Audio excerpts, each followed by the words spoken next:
Tenemos nuestra secuencia de nutrición. Estamos nada menos que con la doctora Fabiola Jiménez, directora de la Escuela de Nutrición de la Universidad Científica del Sur. ¿Qué nos va a prohibir comer esta vez, doctora? Buenos días, bienvenida. Buenos días.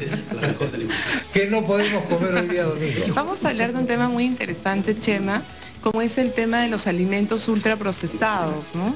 Entonces, esta es una clasificación que promueve un investigador de la Universidad de Sao Paulo, la impulsa a partir del año 2010, y justamente es una clasificación bastante importante porque ya nos sitúa, digamos, en un terreno bastante especializado de la salud pública, ¿no? Entonces, lo que está proponiendo este investigador es clasificar una nueva clasificación de alimentos, porque dicho sea de paso, las clasificaciones con las que hemos estado trabajando son muy antiguas, datan de 100 años y son clasificaciones obsoletas ya a la fecha, ¿no? O sea, han avanzado los conocimientos científicos, la tecnología, etcétera, y no teníamos una clasificación que, digamos, aborde el problema desde un problema de salud pública.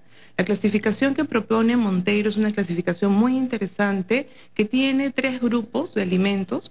El primer grupo es el de los alimentos mínimamente procesados, un segundo grupo son alimentos procesados y un tercer grupo son estos alimentos ultraprocesados de los que vamos a hablar, Chema.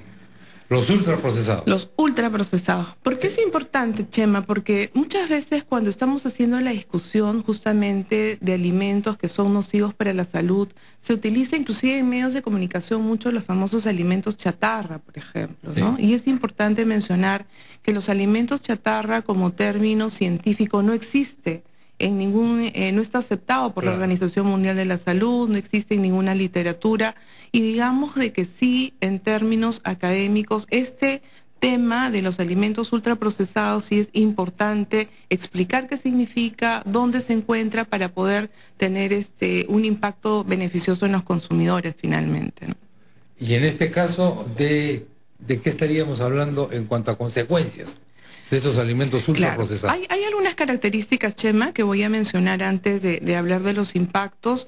¿Qué son los alimentos ultraprocesados? Son alimentos que justamente tienen una alta concentración de calorías, sí, una alta concentración de grasas, de azúcares y de sal, ¿no? Entonces, los impactos que tienen en la salud pública, la ruta es la siguiente, y la hemos mencionado en muchas entrevistas, Chema. La ruta es sobrepeso, obesidad, la obesidad entendida como una enfermedad en sí misma y como la puerta de entrada hacia enfermedades crónicas, ¿no? Ahí tenemos diabetes, hipertensión, etcétera, ¿no? Todas las enfermedades crónicas no transmisibles. Esa es la ruta, digamos, de los alimentos. ¿Y cuáles son, ya para, digamos, que los oyentes de RBP sepan, en términos sencillos, Ricardo, cuáles son esos alimentos ultraprocesados prohibidos o que deberían estar prohibidos? Claro, estamos refiriéndonos básicamente a los que son toda la categoría de snacks, ¿no?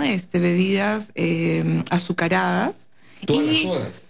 Las gaseosas, para hablar en sencillo, el tema de las gaseosas, pero también estos alimentos que cuando tú estás comprando el empaque dice listo para calentarse, sí, instantáneo, precocinado, muy rápido, ¿no? Entonces, pero una indicación interesante, porque a veces esto puede sonar un poco complejo para la gente que nos escucha, es, insisto, que hay una necesidad urgente de que la gente aprenda a leer etiquetas nutricionales. Claro. Cuando vamos en el carrito, en el supermercado, hay una necesidad de que hay que leer. Entonces, una pista importante para saber cuáles son ultraprocesados o no es justamente fijarnos en la etiqueta y fijarnos en el listado de ingredientes, ¿no? Entonces, cuando a veces compramos algún producto y tiene un listado enorme de ingredientes, ya tenemos por ahí una pista de que este tipo de alimentos es altamente procesado, ¿no? Es muy práctico. Esos alimentos son muy prácticos. Ajá, exactamente. ¿Sabes por qué se lo digo? Porque las mujeres trabajan. Y como las mujeres trabajan, una cosa que lo puedo meter en mi congelador, un archivo que tengo ahí de cadáveres nutricionales, lo meto al horno de microondas, que me cuesta cada vez menos, y es una maravilla. Claro, Chema. Son bonitos, los pongo en el plato y quedo, porque el ama de casa lamentablemente ya no cocina. Pero, Chema, en la casa no cocina nadie, doctor, ese es el problema. Hay que mirar la cosa de la siguiente manera.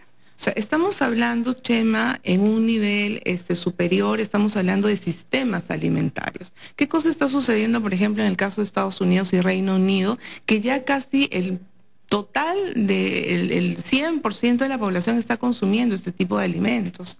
Entonces, por ejemplo, en el caso de América Latina, Brasil y Colombia, por ejemplo, Brasil ha pasado del año 87 al 2013, claro, antes se consumía el 19%, actualmente están consumiendo el 28%.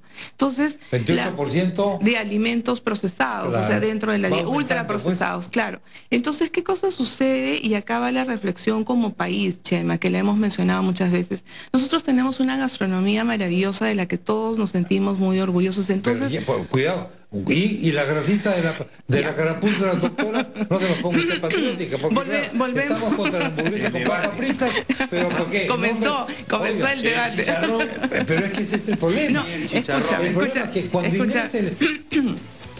ingresa el ingrediente patriótico, se acabó el debate sobre consejos prácticos escúchame, Chema, o sea, en el tema de gastronomía, y yo lo he mencionado también en muchas entrevistas, por ejemplo, ¿no? El eslogan que se está lanzando hace mucho tiempo, coma rico, coma sano, como peruano, en este momento no es cierto, ¿no? Y ahí hay un proceso largo de que se tiene que trabajar los nutricionistas unidos con los chefs, con los ingenieros en industrias alimentarias, etcétera.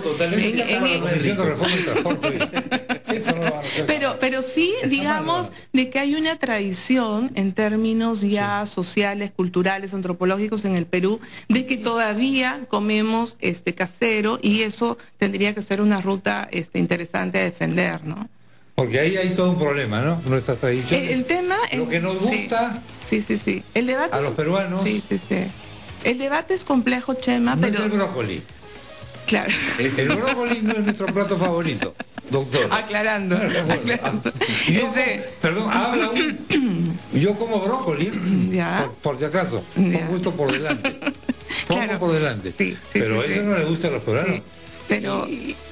Pero, Chema, siempre... ¿Y qué es lo que están trayendo acá? Pero el ceviche sí nos gusta, el ceviche sí es sano. Claro, pero siempre, digamos, que el tema de esta clasificación, insisto, la importancia que tiene es comenzar, como tú dices, a crear un debate técnico, Chema.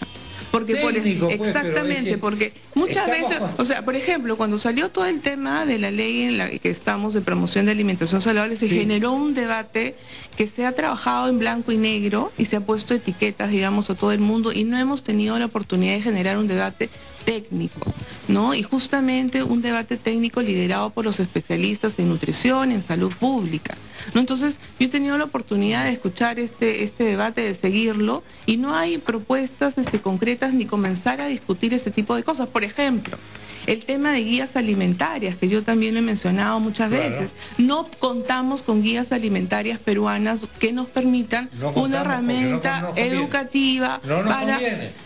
No le conviene. Pero somos los últimos en la tabla, Chema. O sea, somos solamente 2 países en América Latina que no los tenemos, ¿no? Que me diga, a ver, el menú correcto. Y al costadito que me pongan tantas calorías de cada plato. Guías alimentarias están reflejadas en estos íconos. No. En cambio, los fumadores tienen la desgracia de que su cajetilla, yo no fumo tampoco, le pone una embarazada o con una cara de calavera horrenda, diciendo que fumar es dañino para la salud y causa la pena de muerte. Sí. Pero en materia de alimentación no. Lo que pasa, insisto, ni el trago tampoco. Claro.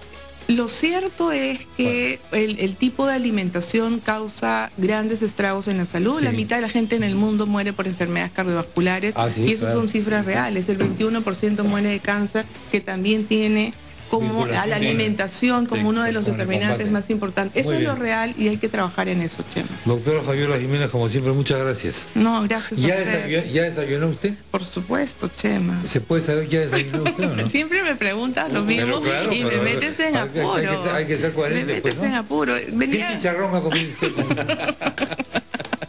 Diga la verdad. Bueno, muchas gracias. Muchas gracias a ustedes. Hasta luego. Gracias. Buenos días. Gracias. Hasta luego, señoras y señores. Se nos va el programa, pero tenemos al señor Víctor Bazán hablando de El Día de la Madre y de la Hablando comida. del Día de la Madre y de la comida, que está tan asociado con el Día de la Madre, el señor Víctor Bazán, cocinero del restaurante Cevichería María Pastor. Volvemos después de estos rápidos mensajes.